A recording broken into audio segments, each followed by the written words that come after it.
By now we are hungry and wounded and shivering from cold because the train was going into the mountains, the Bavarian mountains.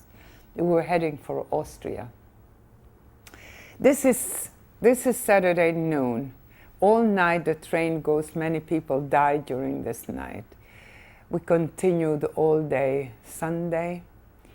Monday morning, the doors opened, the train stood still, and an American officer walked into the wagon and asked who we were. First he spoke English, and nobody understood him, but we knew that it must be an American because he had a different uniform than the German. And then he went out and he brought in someone else. Another officer came in who must have spoken a little bit of Yiddish.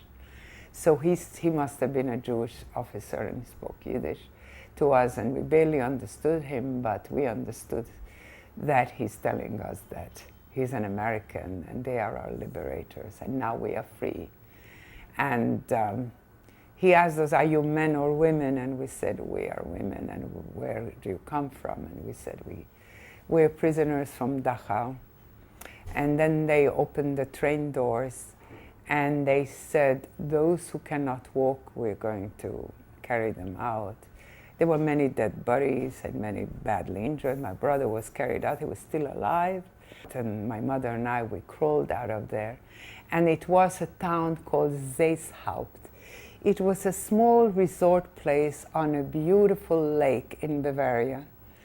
They, it seems, had not known anything about what's going on.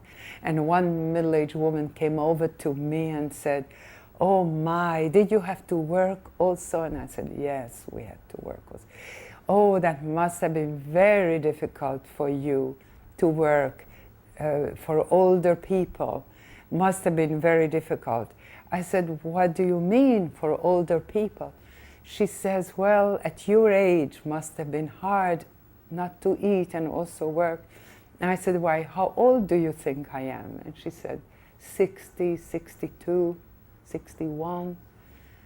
And I looked at her, I said, I am 14 years old. And she almost fainted.